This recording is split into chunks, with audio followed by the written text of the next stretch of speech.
September 4th, 1944, Oberst Friedrich Wilhelm von Mellenthin sat in his office at OB West headquarters near Paris, reading decoded Allied radio intercepts. With growing confusion, something impossible was appearing in the pattern of American command communications. The intercepts showed sharp disagreement between American generals about operational strategy, not minor tactical disputes, fundamental arguments about the direction of the entire Allied advance into Germany. And buried in the traffic was a letter from General George Patton to Supreme Commander Eisenhower that shouldn't exist. According to the decoded summary, Patton had written a detailed assessment predicting that British Field Marshal Bernard Montgomery's planned operation, a massive airborne assault to seize bridges across the Rhine, would fail catastrophically. The letter included specific predictions: inadequate ground forces, overextended supply lines, German reinforcement capabilities underestimated. The letter was dated August 17, 1944, 17 days before von Mellenthin was reading about it. Von Mellenthin circled a notation in the intercept log: letter filed, not distributed to Allied commanders. Eisenhower had buried it. The American Supreme Commander had received a detailed warning that Montgomery's operation would fail and had suppressed the information. The question that would haunt German intelligence for months: why? German intelligence had been tracking the Patton-Montgomery rivalry since North Africa. The pattern was clear. Two Allied commanders with fundamentally different operational philosophies are forced into uneasy cooperation by Eisenhower's coalition command structure. Montgomery favored concentrated, methodical advances, massing forces at single points, ensuring supply superiority before attacking, minimizing casualties through overwhelming preparation. The British 21st Army Group had advanced 400 kilometers from Normandy to the Belgian border following this doctrine. Patton favored rapid, dispersed advances, exploiting breakthroughs immediately, accepting supply shortages as temporary obstacles, prioritizing speed over consolidation. Third Army had advanced 600 kilometers in the same time frame using opposite methods. General Oberst Alfred Jodl, OKW Operations Chief, had analyzed both approaches extensively. His assessment, circulated to German field commands in late August, they concluded that Montgomery posed the more dangerous threat. British methodical operations were difficult to counter. When Montgomery attacked, he came with overwhelming force and complete preparation. Patton was dangerous but exploitable. His rapid advances created supply vulnerabilities and exposed flanks. German counterattacks repeatedly found opportunities in Third Army's aggressive pursuit. So when intercepts revealed Eisenhower was diverting resources from Patton to support Montgomery's ambitious plan, Operation Market Garden, German intelligence assessed this as favorable development. The dangerous British commander would receive priority. The vulnerable American commander would be constrained by fuel shortages. What German intelligence missed was the suppressed letter. But Patton had already identified why Montgomery's operation would fail, and Eisenhower had chosen to ignore the warning rather than risk Allied political tensions.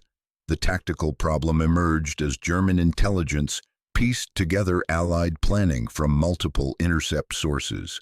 Montgomery was proposing something unprecedented, dropping 3 airborne divisions to seize bridges across multiple rivers in Holland, creating a corridor 64 miles deep into German-held territory. Hauptmann Leopold Goebel, signals intelligence officer at OB West, compiled the intercept summaries into comprehensive analysis. The operation's ambition was staggering. If successful, Montgomery would cross the Rhine, outflank the Siegfried Line, and position British forces to drive into Germany's industrial Ruhr region. But Goebel's analysis identified vulnerabilities that Allied planning apparently ignored. The airborne corridor would be narrow, a single road connecting dispersed drop zones. German forces in the region, though battered, weren't destroyed. Relief columns would need to advance 64 miles through contested territory to reach the northernmost bridge at Arnhem. The timeline assumed rapid ground advance with minimal German resistance. These vulnerabilities weren't secret. They were obvious to anyone analyzing the operational plan objectively. And according to the decoded intercepts, Patton had identified every single one in his letter to Eisenhower. The letter's key predictions, as reconstructed from signals intelligence: ground forces inadequate to hold narrow corridor against German counterattacks, supply lines too extended to support both airborne forces and advancing ground columns, German reinforcement capability underestimated, battered units would fight harder defending homeland approaches, timeline assumed perfect execution with no contingencies for resistance. Goebbels' report concluded, American Commander Patton has provided accurate tactical assessment of British operation. Assessment matches our own analysis. Critical question: why has Allied Supreme Commander suppressed this information rather than adjusting operational plan? The answer would reveal something German intelligence hadn't fully understood. Coalition warfare politics could override tactical judgment. Eisenhower needed to maintain British confidence in Montgomery. Patton's letter threatened that confidence with inconvenient accuracy. After the war, the complete story emerged through multiple sources. What German signals intelligence had pieced together from intercepts was only fragment of deeper command dysfunction that would shape the entire Allied advance into Germany.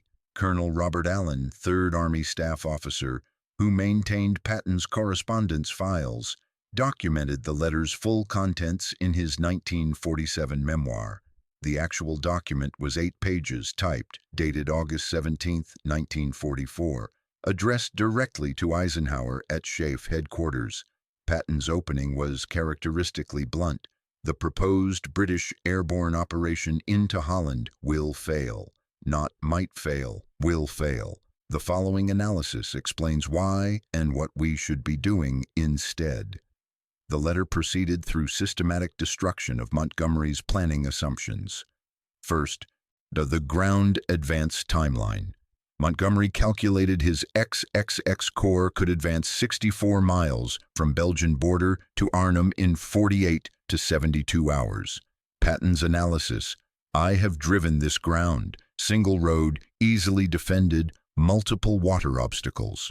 German forces, even depleted, can delay advance sufficiently to doom airborne forces at Arnhem. My staff calculates minimum 96 hours for ground advance, and that assumes minimal German resistance.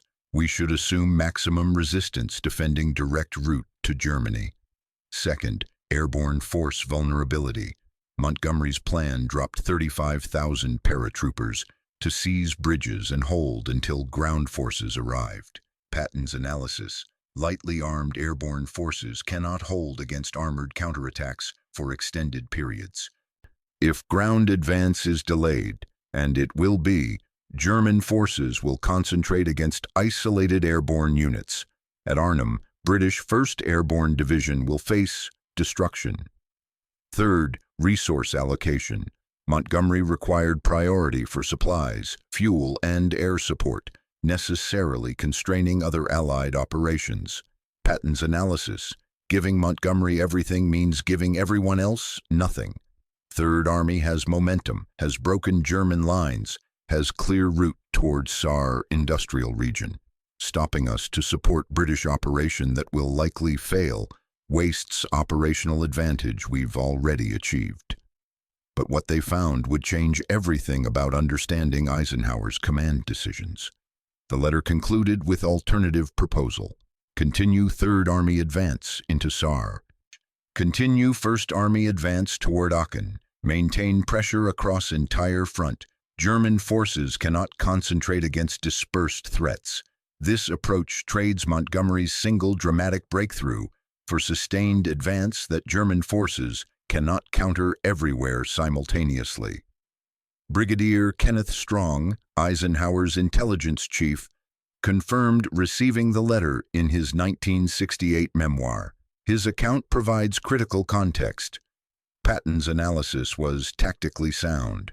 Our own intelligence staff had identified similar concerns about Market Garden, but the decision transcended tactics. Strong explained the political calculation. Montgomery had commanded Allied ground forces in Normandy. When Eisenhower assumed direct command September 1st, Montgomery felt diminished. The British government and public expected Montgomery to deliver decisive victory. Market Garden was his operation, his plan, his opportunity to prove continued relevance. Eisenhower believed refusing Montgomery's request or circulating Patton's criticism would fracture Allied command unity. The letter was filed, not destroyed. That would create documentation problems, filed in what Strong called sensitive correspondence requiring political consideration. Translation: buried. On September 4th, Eisenhower approved Market Garden. Montgomery received supply priority. Patton received orders to cease Third Army's advance due to fuel shortages. The fuel that could have sustained Third Army's momentum was diverted to support British operations in Holland. The German intelligence monitoring these developments assessed the situation as operationally favorable. Von Mellenthin's September 8th analysis concluded, Allied Supreme Commander has chosen politically expedient operation over tactically sound alternative. The British plan presents defensive opportunities the American advance did not. But German commanders didn't know about Patton's letter. They'd only intercepted fragments about command disagreements. They didn't know Eisenhower had received specific warning the operation would fail and had suppressed it.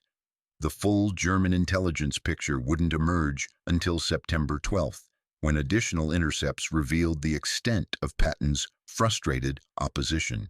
By then, Market Garden preparations were complete. The operation launched September 17th. Field Marshal Walter Model, a commanding German Army Group B in Holland, received intelligence briefings on Allied airborne preparations. His staff analysis identified the same vulnerabilities Patton had predicted: extended timeline for ground advance, isolated airborne forces vulnerable to counterattack, narrow corridor easily defended, model positioned 2nd SS Panzer Corps near Arnhem, exactly where Patton's letter had predicted German armor would threaten British airborne forces.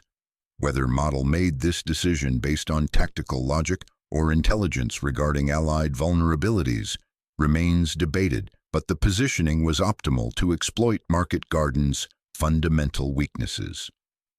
September 17th through September 25th, 1944, Operation Market Garden. This was where Patton's predictions became battlefield reality. 3 Allied airborne divisions dropped across Holland. American 101st Airborne seized bridges around Eindhoven. American 82nd Airborne captured bridges at Nijmegen. British 1st Airborne Division landed at Arnhem, 64 miles into German territory, tasked with holding the final bridge across the Rhine until ground forces arrived.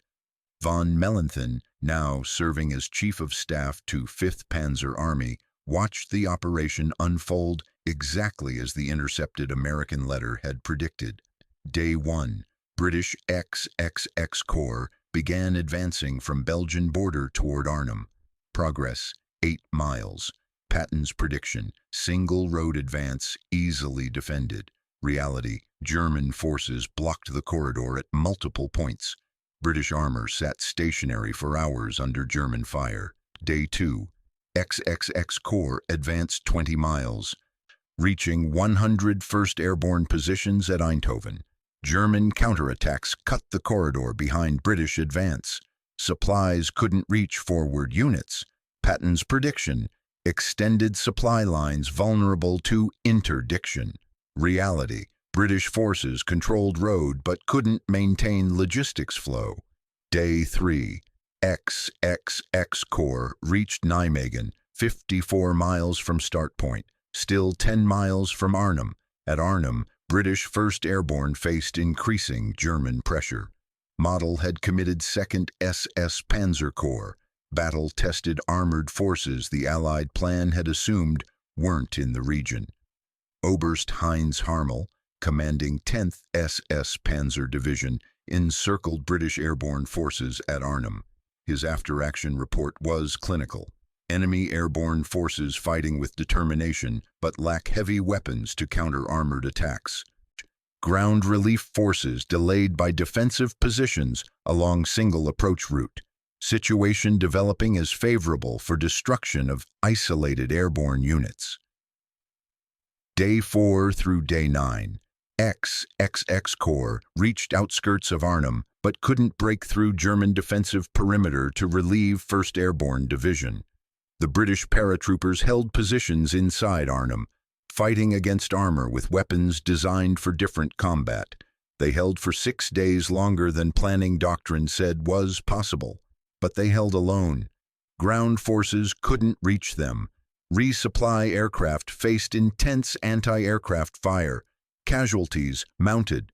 On September 25th, surviving elements of 1st Airborne, fewer than 2,400 of the original 10,000, evacuated across the Rhine.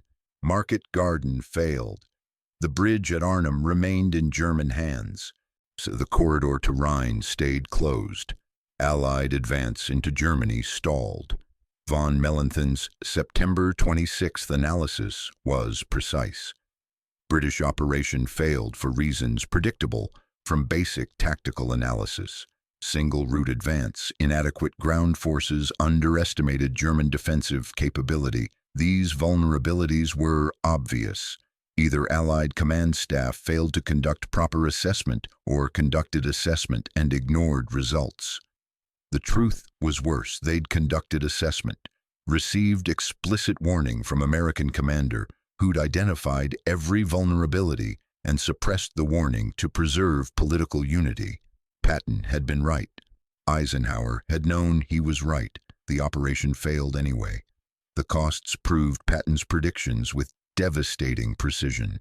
On Market Garden casualties, British 1st Airborne Division suffered 7,212 casualties from 10,005 committed, 72% casualty rate, the highest for any Allied airborne operation in the war. Total Allied casualties, 15,326 killed, wounded, or captured. German casualties, approximately 6,000 to 8,000. The operation designed to break German defenses instead cost Allies twice the casualties inflicted. Operational impact. The failure delayed Allied crossing of Rhine by 6 months. Third Army, which had been advancing rapidly before Market Garden, received fuel allocations that would have sustained offensive operations for estimated additional 200 kilometers of advance into Germany. Timeline comparison validated Patton's strategic alternative. From September 17th to October 22nd, 5 weeks, Allied forces advanced minimal distance in Holland following Market Garden. In the 5 weeks before Market Garden, when Patton's Third Army had supply priority, Allied forces had advanced from Normandy beaches to German border. The strategic cost was momentum. German forces used the autumn months to strengthen West Wall defenses, organize reserve formations, and prepare the Ardennes counteroffensive. The time bought by Market Garden's failure enabled Wehrmacht operations that extended the war into 1945. British Field Marshal Alan Brooke, in his published diaries, acknowledged the operational failure while defending Montgomery. Market Garden was an ambitious plan that failed in execution. Whether alternative approaches would have succeeded remains speculative. The diaries make no mention of Patton's letter. Eisenhower's memoir, Crusade in Europe, published 1948, discusses Market Garden as bold attempt that nearly succeeded. No reference to Patton's advance warning, no acknowledgement of suppressed assessment. But German intelligence records, declassified in 1970s, documented the intercepted communications showing command disagreement. Von Mellenthin's post-war testimony was specific. We knew American commanders disagreed with British operation. We didn't know extent of disagreement or specific nature of American predictions. If we had known Allied Supreme Commander had received and suppressed accurate tactical assessment, we would have understood Allied command dysfunction was more severe than we calculated. The letter Eisenhower buried accurately predicted the failure. The prediction was ignored. The failure occurred exactly as warned. The lesson transcends military planning. Political considerations that override tactical accuracy compound failure. Patton's analysis was correct. Eisenhower's staff knew it was correct. Intelligence assessments independently confirmed the same vulnerabilities. But acknowledging Patton's assessment meant confronting Montgomery, risking British confidence, threatening coalition unity. Eisenhower chose political cohesion over tactical accuracy.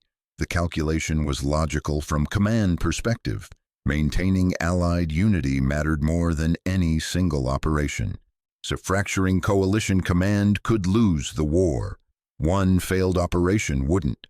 Except the operation's failure validated everything Eisenhower tried to avoid by suppressing the letter. Montgomery's reputation suffered from Market Garden's defeat. British confidence in offensive operations diminished. Allied command tensions intensified, and the strategic cost, 6 months' delay crossing the Rhine, multiplied the consequences. The principle applies universally. Suppressing accurate assessment to avoid confrontation doesn't prevent failure. It ensures failure occurs without benefit of preparation or alternative planning. Von Mellenthin's 1956 memoir concluded, "The Western Allies won despite command dysfunction because material superiority overcame operational mistakes." But Market Garden demonstrated that even overwhelming resources cannot guarantee success when accurate tactical analysis is subordinated to political considerations. Patton's buried letter proved that predicting failure doesn't prevent failure if leadership refuses to adjust plans. Eisenhower maintained coalition unity by ignoring warnings. The unity survived, but 15,000 Allied casualties resulted from an operation one of his commanders had accurately predicted would fail. Political calculation defeated tactical judgment. The bridge at Arnhem stayed German.